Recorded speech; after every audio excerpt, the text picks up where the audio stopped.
అందరికీ నమస్కారం. Welcome to creative news. ఈరోజు మనకు రాష్ట్ర వ్యాప్తంగా ఒక వైసీపీ వాళ్ళు, వైఎస్ఆర్ కాంగ్రెస్ పార్టీ వాళ్ళు ఒక కాల్ అయితే ఇచ్చినారు. ఏంట కాల్ అంటే, నిరుద్యోగుల్ని, డిఎస్సి అభ్యర్థుల్ని, యువతని కూటమి ప్రభుత్వం నయవంచన చేసింది, కూటమి ప్రభుత్వం మోసం చేసింది అనేసి ఒక కాల్ ఇచ్చారు. దాని ప్రకారంగానే ప్రతి నియోజకవర్గంలో ఉన్న లీడర్లు, జిల్లా నాయకులు అందరూ కలుసుకొని కలెక్టరేట్లను ముట్టడించే కార్యక్రమం కూడా నిర్వహిస్తారని చెప్పేసి ఒక కాల్ అయితే ఇచ్చినారు. కానీ దీనికంటే ముందు మనం ఏదైనా కానీ మనం ప్రాక్టికల్గా నిజాలు నిర్భయంగా చెప్పుకోవాలి. దాని గురించి మనం విశ్లేషణ చేయాలి. మొదటగా జగన్ గవర్నమెంట్ అంటే జగన్మోహన్ రెడ్డి గారు ముఖ్యమంత్రి కాకముందు ప్రచారాల సమయంలో నేను ప్రతి సంవత్సరం ఏటా జాబ్ క్యాలెండర్ విడుదల చేస్తాను అని హామీ ఇచ్చినారు.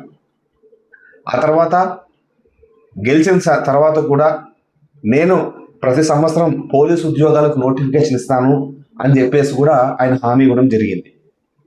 మనం చూసుకున్నట్లయితే కేవలం జగన్మోహన్ రెడ్డి గారి హయాంలో ప్రతి ఒక్కరూ 2.6 లక్షలు ఉద్యోగాలు వదిలినాం కదా, వాలంటీర్ ఉద్యోగాలు కదా అంటున్నారు. దీంట్లో మనం ప్రాక్టికల్గా తెలుసుకోవాల్సిన విషయం ఏంటంటే, APPSC service, Andhra Pradesh public service commission, ఆ కమిషన్ ద్వారా గ్రూప్ 1, గ్రూప్ 2, గ్రూప్ 3, గ్రూప్ 4 ఇతర సెక్టార్ ఉద్యోగాలు, మరియు ఇంజనీరింగ్ సంబంధించిన సపరేట్ బోర్డు, మరియు డిఎస్సికి సంబంధించిన సపరేట్ ఒక DSC notification separate board, police notification సంబంధించి సపరేట్ పోలీస్ నోటిఫికేషన్ సంబంధించి సపరేట్ ఒక బోర్డు, ఈ వివిధ శాఖల్లో ఖాళీలన్నింటినీ వాళ్ళ బోర్డు పరిధుల్లో వాళ్ళు ఫిలప్ చేసుకొని, వాళ్ళు ఏదైనా ఐడెంటిఫై చేసుకొని నోటిఫికేషన్ ద్వారా దాన్ని ఫిలప్ చేయడం జరుగుతుంది. కానీ జగన్మోహన్ రెడ్డి గారి హయాంలో కేవలం ఏపీపీఎస్సీ నుంచి భర్తీ చేసిన పోస్టులు, జాబ్ క్యాలెండర్లు ఒక్కటి కూడా లేదు. ఇది వాస్తవం. కేవలం సచివాలయ ఉద్యోగాలు, గ్రామ వార్డు సచివాలయాన్ని ఒక వ్యవస్థ సృష్టించి ఆ సచివాలయ ఉద్యోగాలు మరియు వాలంటీర్ ఉద్యోగాలను మాత్రమే జగన్మోహన్ రెడ్డి గారు ఫిలప్ చేశారు తప్పనించి ఒక్కటంటే ఒక గ్రూప్ 1 ఉద్యోగం కావచ్చు, గ్రూప్ 2 ఉద్యోగం కావచ్చు, వీటిని ఏది కానీ ఫిలప్ చేయలేదు, సైడ్ అయిపోయింది. ఇంకోటి 2018లో అప్పుడు చంద్రబాబు నాయుడు గారి హయాంలో గ్రూప్ 1 నోటిఫికేషన్ వదిలినారు.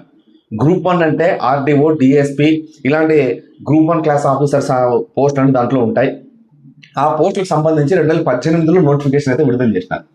2018 నోటిఫికేషన్ విడుదల చేసినాక ఎన్నికల తరహాగా ఎన్నికలను వచ్చినప్పుడు ఆ నోటిఫికేషన్ ఎగ్జామినేషన్ జరగలేదు. జగన్ గారు ప్రమాణ స్వీకారం చేసిన వెంటనే ఆ ఎగ్జామినేషన్ తర్వాత ప్రిలిమ్స్ ఎగ్జామ్ పెట్టినారు. ప్రిలిమ్స్ ఎగ్జామ్ తర్వాత 4-5 నెలల తర్వాత రిజల్ట్స్ వదిలినారు. Group 1 prelims. ఆ తర్వాత గ్రూప్ 1 మెయిన్స్ లో డిస్క్రిప్టివ్ ఉంటుంది. డిస్క్రిప్టివ్ అంటే వాళ్ళు ఇట్లా రాయడం, థియరీ టైప్ లో రాయడం ఉంటుంది. అప్పుడు ఏం చేసినారంటే జగన్ గవర్నమెంట్లోనే డిజిటల్ మూల్యాంకరణ, డిజిటల్ వాల్యుయేషన్ అనేసి ఒక కొత్త తీసుకోవచ్చు. డిజిటల్గా మేము చేస్తాము, దీంట్లో ఏ విధంగా ఉన్నాం ట్రాన్స్పరెన్సీ అని చెప్పేసి డిజిటల్గా చేసినారు. డిజిటల్గా చేయడం వల్ల అప్పుడు రిజల్ట్ వదిలినారు. ఆ తర్వాత ఏం చేయడం కొంతమంది, ఆ తర్వాత మరి ఏదో అభ్యంతరంలో అవి అనడం వల్ల డిజిటల్ మూల్యాంకరణ కాదు, మాన్యువల్ అంటే మామూలు మనుషులే అంటే వాళ్ళే మూల్యాంకరణ చేయాలని చెప్పేసి మళ్ళీ డిజిటల్ నుంచి మాన్యువల్ కూడా మళ్ళీ చేసినారు. అంటే ఆల్రెడీ డిజిటల్ వాల్యుయేషన్ రిజల్ట్ వచ్చేసినాయి. ఆ తర్వాత అది వద్దు అని చెప్పేసి మళ్ళీ మాన్యువల్ వాల్యుయేషన్ రిజల్ట్స్ కూడా వచ్చినాయి. అంటే అప్పుడు కొంతమంది సెలెక్ట్ అయిన అభ్యర్థులతో ఇక్కడ లేదు, డిజిటల్లో సెలెక్ట్ అయిన వాళ్ళు ఇక్కడ లేరు. అంటే ఇక్కడ ఏం జరిగింది, ఇక్కడ ఏ ఫ్రాడ్ జరిగింది? ఎందుకు మీరు ఒకసారి డిజిటల్ అన్నారు, ఒకసారి మాన్యువల్ అన్నారు? ఫస్ట్ వాళ్ళకి తెలియదా మనకు డిజిటల్ మాన్యువల్ ఏది క్రమదంగా ఉంటుందని? అదేమన్నా లేకపోతే ఏదైనా స్కూళ్ళలో యూనిట్ టెస్ట్ అనుకున్నారా? 1వ యూనిట్ టెస్ట్, 2వ యూనిట్ టెస్ట్ అనుకున్నారా? గ్రూప్ 1 స్థాయి ఉద్యోగాలు ఆంధ్రప్రదేశ్ పబ్లిక్ సర్వీస్ కమిషన్ నియమించింది. అలాంటి పోస్టులను ఆ విధంగా చేసినారు. ఇప్పటికి కూడా 2018 వరకు ఆ నోటిఫికేషన్ అనేది ఇప్పుడు కూడా కొంచెం హాట్ టాపిక్ గా ఉంది. ఎందుకంటే దానికి సంబంధించిన సెక్రటరీ, ఏబీపీఎస్సీ సెక్రటరీని ఆల్రెడీ అరెస్ట్ చేసినారు. ఏబీపీఎస్సీ మెంబర్ ఒక ఆయన రిజైన్ చేసి పారిపోయినాడు. వాళ్ళని గురించి ఇప్పటివరకు కూడా వైఎస్ఆర్సీపీ వాళ్ళు ఒక్క మాట కూడా దాన్ని మాట్లాడలేదు. ప్రతి సంవత్సరం జాబ్ క్యాలెండర్ విడుదల చేసిన మన ప్రభుత్వం అంటే ఏది జగన్ గారి ప్రభుత్వం ప్రతి సంవత్సరం జాబ్ క్యాలెండర్ విడుదల చేసింది. ఇప్పుడు జాబ్ క్యాలెండర్ విడుదల చేయలేదు. డిఎస్సి అభ్యర్థులు అందరూ తరలి రావాలి అని చెప్పేసి ఒక చిన్న క్లిప్ అయితే నేను ఎక్కడో చూశాను. ఆ క్లిప్ కూడా వైఎస్ఆర్సీపీ వాళ్ళు నిజంగా చెప్పాలంటే దాన్ని ఒకసారి వాళ్ళు ఆత్మపరిశీలన చేసుకోవాలి. ఎందుకంటే ఇప్పుడు మనము ఒక పక్క రెండు పక్కల మాట్లాడేది వేరే విధంగా మాట్లాడొచ్చు, కానీ కంటికి కనపడే రిజల్ట్ ఏదైతే ఉంటుందో ఆ కంటికి కనపడేదాన్ని మనం ఏది మార్చలేం. ఎందుకు మార్చలేమంటే డిఎస్సికి 5 సంవత్సరాల నుంచి వైఎస్ఆర్ హయాంలో వైఎస్ఆర్ జగన్మోహన్ రెడ్డి గారు ముఖ్యమంత్రిగా ఉన్నప్పుడు ఒక్క నోటిఫికేషన్ కూడా విడుదల చేయలేదు. మెగా డిఎస్సిస్తా అని చెప్పి ఎన్నికలకి ఇంకా 2 నెలలు ముందున్నప్పుడు టెట్ అనేది పెట్టేసి కేవలం 6100 ఎంత కేవలం 6100 పోస్టులు మాత్రమే ఇచ్చి డిఎస్సికి ఆయన ఇది డిఎస్ నోటిఫికేషన్ అన్నాడు. అప్పుడు రాష్ట్ర వ్యాప్తంగా నిజంగా చెప్పాలంటే ఒక దుమారమే లేసింది. ప్రతి ఒక్క నిరుద్యోగ అభ్యర్థి కూడా రోడ్డు మీదకి వచ్చి ఆ రోజు ధర్నాలు చేసిన పరిస్థితి కూడా ఆ రోజు మనం చూసే ఉంటాం మనం అందరూ. ఇప్పుడు మన కూటమి అంటే మన చంద్రబాబు నాయుడు గవర్నమెంట్ కూటమి అధికారంలోకి వచ్చిన వెంటనే వాళ్ళు ఇచ్చిన మాట ప్రకారంగానే 16,000 పైచులకు డిఎస్సి నోటిఫికేషన్కి టెట్ కండక్ట్ చేసినారు.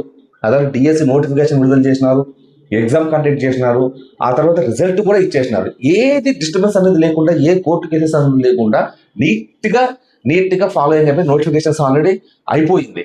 ఇప్పుడు మీరు మెగా డిఎస్సి 6,100 పోస్టుల 16,000 పైచిలకు పోస్టుల ఒకసారి ప్రజలందరూ కూడా మనం కూడా గమనించాలి, ఆత్మపరిశీలన చేయాలి. ఎందుకు ఊరికే మనం అప్పుడు అన్ని పోస్టులు ఇచ్చింది వీళ్ళు పోస్టులు ఇవ్వలేదని అట్లా చెప్పడం అనేది తప్పు కదా. మరి ప్రతి అక్టోబర్లో కూడా పోలీసులు అమరవీరుల దినోత్సవం రోజు ఎస్ఐ కానిస్టేబుల్ నోటిఫికేషన్ పడుతుందని సాక్షాత్తు అప్పటి హోంమంత్రి ఎవరు వైఎస్ఆర్సీపీలో ఉన్న హోంమంత్రి గారే అప్పుడు స్టేట్మెంట్ చేస్తే జగన్మోహన్ రెడ్డి గారు కూడా నోటిఫికేషన్ వస్తుంది, మళ్ళీ సంవత్సరం వస్తుంది, మళ్ళీ నోటిఫికేషన్ వస్తుంది, మళ్ళీ సంవత్సరం వస్తుంది, మళ్ళీ నోటిఫికేషన్ చెప్పినారు. కానీ ఎస్ఐ కానిస్టేబుల్ ఉద్యోగాలు కూడా ఒక్క నోటిఫికేషన్ కూడా విడుదల చేయలేదు. కానిస్టేబుల్ ఉద్యోగాలు నోటిఫికేషన్ విడుదల చేసి ఆ తర్వాత ఆ ఎగ్జామినేషన్స్ కూడా కానిస్టేబుల్ ఎగ్జామినేషన్స్ కూడా కూటమి ప్రభుత్వం స్థాపించిన తర్వాత వాళ్ళు ఆ ఎగ్జామినేషన్ అయితే పెట్టడం జరిగింది, కానిస్టేబుల్ ఎగ్జామ్స్ని. ఇప్పుడు మనకి ప్రతి సంవత్సరం జాబ్ క్యాలెండర్ అంటున్నారు కదా. 2021లో జగన్మోహన్ రెడ్డి గారు జాబ్ క్యాలెండర్ విడుదల చేశారు. ఎన్ని పోస్టులతో విడుదల చేశారు మీరు తెలుసా మీకు? కేవలం 36 పోస్టులతో మాత్రమే జగన్మోహన్ రెడ్డి గారు విడుదల చేసిన జాబ్ క్యాలెండర్. అప్పుడు నిరుద్యోగులందరూ భారీ ఎత్తున నిరసన చేసి మాకు జాబ్ క్యాలెండర్ వద్దు, నువ్వు మోసం చేసినావని అంతా చేస్తే ఆ జాబ్ క్యాలెండర్ని తీసేసినారు. ఇప్పుడు రీసెంట్గా నారా లోకేష్ గారు, చంద్రబాబు నాయుడు గారు అంతా ఒక మీటింగ్ పెట్టుకుని అనౌన్స్మెంట్లో జాబ్ క్యాలెండర్ కూడా విడుదల చేసినారు. అంటే దాంట్లో already assistant professor notification job క్యాలెండర్లో 10,000 పైచులు పోస్టులు ఇప్పుడు కూటమి ప్రభుత్వం విడుదల చేసింది జాబ్ క్యాలెండర్. ఆ జాబ్ క్యాలెండర్ కూడా అమలు అవుతూ ఉంది. ఆల్రెడీ అసిస్టెంట్ ప్రొఫెసర్ నోటిఫికేషన్ పడుతుంది. ఈ ఆగస్టుకి గ్రూప్ 1, మళ్ళా డిఎస్సి, మళ్ళీ సెప్టెంబర్లో గ్రూప్ 2. ఇట్లా వాళ్ళు ఏదైతే ప్రక్రియ ఇచ్చినారో ఆ ప్రక్రియ ప్రకారంగా నోటిఫికేషన్స్ ఆల్రెడీ స్టార్ట్ అయిపోయినాయి. ఆల్రెడీ అసిస్టెంట్ ప్రొఫెసర్ స్టార్ట్ అయిపోయినాయి. ఒకసారి మనం యువతకు ఏ విధంగా మనం దగ్గర అవుతున్నాం, ఏ విధంగా దగ్గర అవ్వాలి అని చెప్పేసి ఇట్లా చెప్తే ఎవ్వరు నమ్మరు. ఎందుకంటే గత ప్రభుత్వం ఏం చేసింది, ప్రస్తుత ప్రభుత్వం ఏం చేసింది, ఇవన్నీ కూడా ఫస్ట్ చెక్ చేసుకోవాలి. 6,100 పోస్టులలో మీరు 6,100 పోస్టులు చెప్పి మెగా డిఎస్సి అంటే 16,000 పైచులకు పోస్టులతో పోస్టులు ఇచ్చినారే, వాళ్ళనేమంటారు? ఇది సాక్షాత్తుగా నేను అనకూడదు. ఇప్పుడు కళ్యాణదుర్గంలో సాక్షాత్తు ఒక క్లిప్, ఒక మెసేజ్ అయితే వచ్చింది. ఏంటంటే కళ్యాణదుర్గం సమన్వయకర్త రంగయ్య గారు, అంటే ఆయన ఆదేశాల మేరకు కూడా ఇక్కడ పోయినాయంట. అంటే రంగయ్య గారు మీరు గ్రూప్ 1 అధికారి, మీకు తెలిసే ఉంటుంది గతంలో ఎన్ని గ్రూప్ 1లు వచ్చినాయి, ఎన్ని గ్రూప్ 2లు ఫిల్అప్ చేసినారు, ఎన్ని డిఎస్సీలు ఇచ్చినారు, అందులో ఎన్ని పోస్టులు ఉన్నాయని మీకు తెలుదా? ఒక్కటంటే ఒక నోటిఫికేషన్. మీరు అందరూ కూడా ఒకసారి మనం చూద్దాం. ఇప్పుడు ఇక్కడ కూటమి ప్రభుత్వం ఇచ్చిన జాబ్ క్యాలెండర్ మనం పెట్టుకుందాం. వైసీపీ హయాంలో ఇచ్చిన జగన్మోహన్ రెడ్డి గారు ఇచ్చిన జాబ్ క్యాలెండర్ అయితే మీరు చెప్పిన దాని ప్రకారంగా ఉండాలి కదా. ఆ జాబ్ క్యాలెండర్ కూడా మీరు డైరెక్ట్గా మీడియా ముందు పెట్టండి. జగన్మోహన్ రెడ్డి గారు జాబ్ క్యాలెండర్ ఏది ఇచ్చినారు జగన్మోహన్ రెడ్డి గారు కేవలం సచివాలయ ఉద్యోగాలు, వాలంటీర్ ఉద్యోగాలు తప్పనిచ్చి ఇంకా ఏ ఇతర సెక్టార్లో ఏ ఒక్క పోస్ట్ కూడా విడుదల చేయలేదు. మన ఆంధ్రప్రదేశ్లో కేవలం సచివాలయం లేదా వాలంటీర్ ఉద్యోగాలకు మాత్రమే యువత ఎవరు లేరు. గ్రూప్ 1, గ్రూప్ 2 పోలీస్ ఉద్యోగాలు, ఇతర అసిస్టెంట్ ప్రొఫెసర్ ఉద్యోగాలు, జూనియర్ లెక్చరర్ ఉద్యోగాలు, అటవీ శాఖ ఉద్యోగాలు, ఎక్సైజ్ శాఖ ఉద్యోగాలు, ఇట్లా చెప్పుకుంటూ పోతే బోలెడని వాళ్ళు ప్రిపేర్ అవుతూ ఉన్నారు. ఈ సెక్టార్స్లో ఏ ఉద్యోగం భర్తీ చేశారు? మాట అంటే 2 లక్షల ఉద్యోగాలు ఫిలప్ చేసినాం, వాలంటీర్ ఉద్యోగాలు ఫిలప్ చేసినాం అంటున్నారే. మరి ఇవన్నీ ఈ పోస్టులను ఫిలప్ చేయకుండా ఇవి ఒక్కటే ఫిలప్ చేసి మేము ఇంక అంత నిరుద్యోగాన్ని రూపుమాపినాము, అందరికి ఉద్యోగాలు ఇచ్చినామంటే ఎట్లయితే? ఆంధ్రప్రదేశ్ పబ్లిక్ సర్వీస్ కమిషన్ కూడా ఉంటుంది కదా, అవి వస్తున్న పోస్టులను ఎక్కడ ఫిలప్ చేసినారు? ఇవన్నీ కూడా మీరు ఒకసారి ఏదైనా అంతా ఉంటే ఒకసారి అంత క్లారిటీగా చెప్పండి. కేవలం సచివాలయ వ్యవస్థ అనేది మీరు సృష్టించుకొని మీరు ఉద్యోగాలు ఇచ్చినారు, తప్పు కాదు, ఉద్యోగాలు ఇచ్చినారు. కానీ ఎంతో మంది లక్షల కొద్ది నిరుద్యోగ యువత ఎదురు చూస్తున్నది ఏపీఎస్సీ గ్రూప్ 1, గ్రూప్ 2, పోలీసు ఇట్లాంటి ఉద్యోగాల కోసం ఎదురు చూస్తున్నారు. దయచేసి నెక్స్ట్ నుంచి ఏదైనా చేయాలనుకున్నప్పుడు కానీ వాస్తవాధికంగా దగ్గరగా ఉన్నలాంటి సిచ్యువేషన్స్ ని మనం చూడాలి తప్పనిచ్చి అవాస్తవంగా అంటే మేము జాబ్ క్యాలెండర్ ఇచ్చినాం, ఇప్పుడు జాబ్ క్యాలెండర్ అంటే జనాలు ఏమైనా పిచ్చోళ్ళ, లేకపోతే నిరుద్యోగ యువత ఏమైనా పిచ్చోళ్ళ? వాళ్ళందరూ ఇబ్బంది పడినారు కదా. Thank you so much. ఇలాంటి మరింత సమాచారం కోసం మన యూట్యూబ్ ఛానల్ సబ్స్క్రైబ్ చేసుకోండి. Thank you so much.